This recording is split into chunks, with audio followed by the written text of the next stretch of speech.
Assalamualaikum warahmatullahi wabarakatuh. Apa kabar anak-anak semuanya? Semoga dalam keadaan sehat walafiat. Sebelum belajar, marilah kita berdoa agar apa yang kita pelajari pada hari ini senantiasa mendapatkan keberkahan dan rahmat dari Allah Subhanahu wa Ta'ala. Bismillahirrahmanirrahim.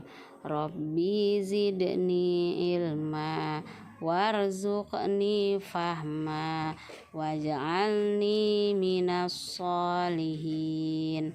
Amin.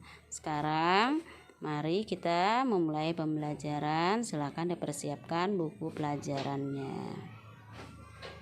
Pembahasan kita kali ini kita akan membahas mengenai praktek sholat jamak dan sholat qashar.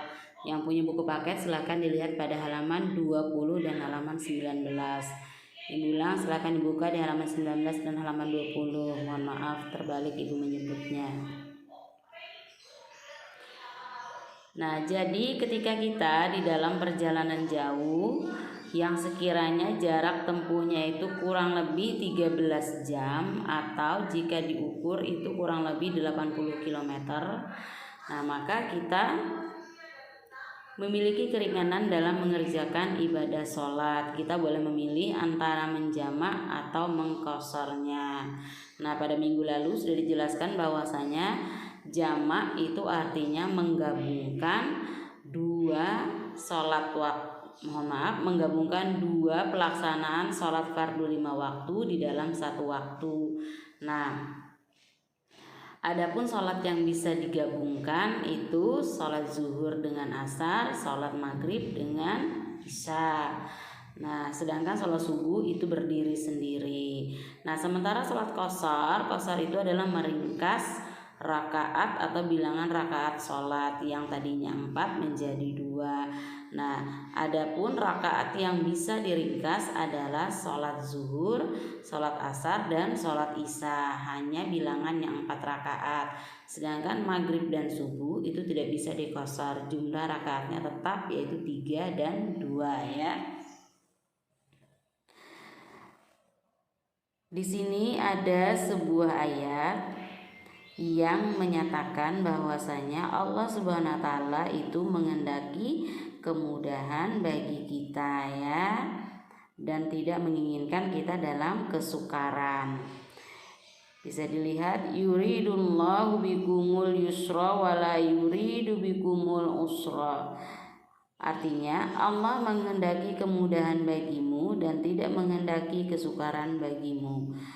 Quran Surah Al-Baqarah ayat 185. Nah, adapun tata cara mengerjakan sholat jamak bisa dilihat di halaman 19. Ada 2 macam cara pengerjaan sholat jamak. Yang pertama jamak takdim. Nah, jamak takdim yaitu pengerjaan sholat fardu pada waktu fardu yang pertama. Misalnya sholat fardu zuhur dengan asar dikerjakan di waktu pelaksanaan sholat zuhur.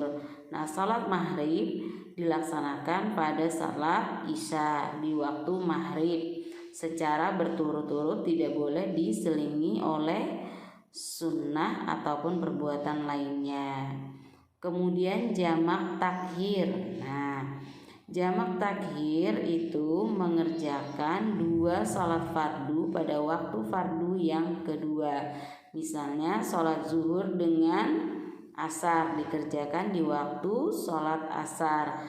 Sholat maghrib dengan sholat isya dikerjakan di waktu sholat isya berturut-turut tanpa boleh diselingi sholat sunnah ataupun perbuatan lainnya. Jadi sholatnya itu harus bersambung ya. Kemudian tata cara mengerjakan sholat qashar. Nah, cara mengerjakan sholat qashar yaitu dengan meringkas sholat fardu yang 4 rakaat menjadi 2 rakaat. Jadi sholat yang bisa diqashar hanyalah sholat zuhur, asar, dan isya. Gerakan dan bacaan sholat qashar dikerjakan seperti sholat 2 rakaat biasanya. Kemudian ada pula cara menjamak sekaligus mengqasarkan sholat. Nah, jika tadi jamak itu sendiri, qasar itu sendiri, maka ada pula keringanan lainnya, menjamak sekaligus mengqasarkan sholat. Nah, menjamak sekaligus mengqasarkan sholat ini dapat dilakukan secara bersama-sama.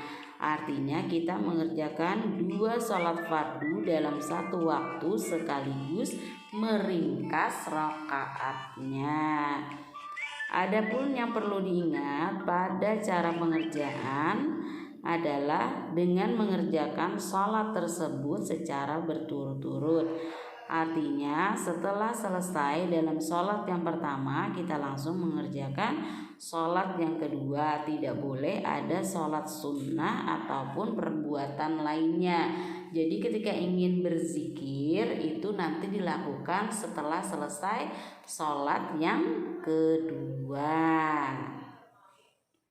Nah, anak-anak, untuk tugas kalian pada pembelajaran kali ini, kalian tugasnya adalah menuliskan surah Al-Baqarah ayat 185 yang ada di halaman 19 lengkap dengan artinya. Nah, yuridullahu bikumul usra wala yuridullahu bikumul usra wala yuridu bikumul usra. Nah, ditulis di buku tulis pembelajaran fikih ya. Ingat, ditulis di buku pembelajaran fikih Arabnya dan artinya. Pelajaran kita hari ini kita akhiri dengan ucapan alhamdulillah. Ibu akhiri, assalamualaikum warahmatullahi wabarakatuh.